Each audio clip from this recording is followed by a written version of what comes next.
నీ ప్రభుత్వం వచ్చిన 16 నెలల్లో, ఈ ప్రభుత్వం వచ్చినటువంటి 16 నెలల్లో కొత్తగా ఒక్క పెన్షన్ అయినా ఇచ్చావా చంద్రబాబు నాయుడు గారు? నేను అడుగుతున్నాను సూటిగా.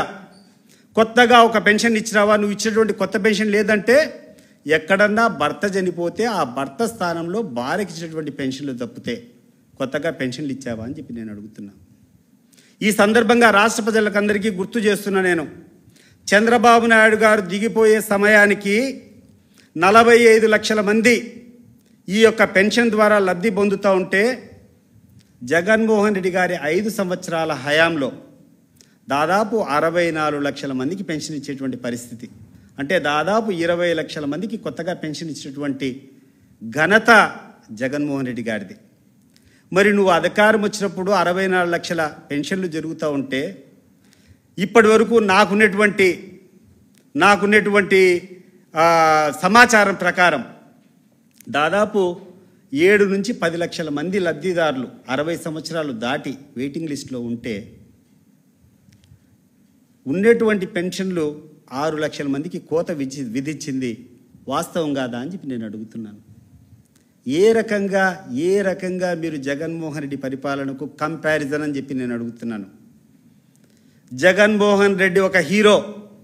చెప్పిన మాట చెప్పినట్టు కూర్చొని చెప్పిన టైంకు ఎవరి దగ్గరికి ఎక్కడికి పోకుండా వాళ్ళ ఇంట్లో వాళ్ళు కూర్చుంటే వాళ్ళకి చెప్పినటువంటి హామీ బటన్ నొక్కి వాళ్ళకు డబ్బు చేర్పించినటువంటి ఘనత ఈరోజు ఉంటే, ఈరోజు నువ్వు చెప్పినటువంటి హామీలు అమలు కావాలంటే ఎవరి దగ్గరికి పోవాలనో అర్థం కానటువంటి పరిస్థితుల్లో ఉండరు.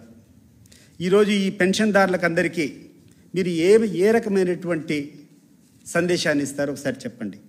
16 నెలల నుంచి అర్హత సాధించి 60 ఏళ్ళు పూర్తయినటువంటి వాళ్ళకు నువ్వు చెప్పినటువంటి 143లో ఉన్నటువంటి హామీల్లో 50 సంవత్సరాలు పూర్తయినటువంటి బీసీఎస్సీని పక్కన పెట్టండి.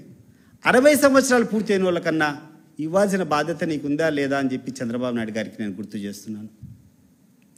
రెండవది, నువ్వు కూర్చున్నావు అనంతపురం మీటింగ్లో మాట్లాడుతున్నావు. ఏం తమ్ముళ్ళు కాలేజీలు మెడికల్ కాలేజ్ ఇచ్చినటువంటి ఘనత మనదా కాదా అని చెప్పి నువ్వు అడిగావు. మళ్ళా దానికి ప్రజల్ని అడుగుతున్నాను. అయ్యా చంద్రబాబు నాయుడు గారు, ఒక్కసారి గుర్తు తెచ్చుకో. నువ్వు 14 సంవత్సరాలు గతంలో ముఖ్యమంత్రిగా ఉన్నావు. మళ్ళా ఈరోజు ముఖ్యమంత్రి అయి 16 నెలలు అయింది. దాదాపు ఈ 15 సంవత్సరాల చిరల కాలంలో ఒక్క ప్రభుత్వ మెడికల్ కాలేజ్ కూడా నువ్వు తీసుకొని రాలేదు అనేటువంటి విషయాన్ని నీకు గుర్తు చేస్తున్నా. ఎవరైనా ప్రభుత్వ మెడికల్ కళాశాలలు ఈ రాష్ట్రానికి తెచ్చారంటే ఆ యొక్క ఘనత ఒక్క జగన్మోహన్ రెడ్డికి అని గుర్తుపెట్టుకోండి. 17 మెడికల్ కాలేజీలు ప్రభుత్వ పరంగా ప్రభుత్వ మెడికల్ కాలేజ్ తెచ్చినటువంటి ఘనత జగన్మోహన్ రెడ్డి గారిది. అతను ఒక విజనరీ. జగన్మోహన్ రెడ్డి గారు ప్రజల మనిషి. ప్రజలకు ఏం చేస్తే మేలు జరుగుతుందని ఆలోచన చేసి ఒక రకంగా ఇక్కడటువంటి డాక్టర్లు కావాలనే వాళ్ళకందరికీ కూడా సీట్లు వచ్చే రకంగా ప్రతి ఒక్క జిల్లా హెడ్ క్వార్టర్స్లో ఒక మెడికల్ కాలేజ్ ఉండాలా. మెడికల్ కాలేజ్ వస్తే మెడికల్ కాలేజ్తో పాటు ఖచ్చితంగా ఒక సూపర్ స్పెషాలిటీ హాస్పిటల్ ఉండాలా. సూపర్ స్పెషాలిటీ హాస్పిటల్ వస్తే అనేక మంది డాక్టర్లు అనేక మంది కథ వస్తుంది కాబట్టి ఆ హెడ్ క్వార్టర్సు ఆ ఊరికి ఇన్ఫ్రాస్ట్రక్చర్ బ్రహ్మాండంగా పెరిగిపోతుంది. అనేటువంటి ప్రజలకందరికీ కూడా ఉచితంగా వైద్యం అందుతుంది.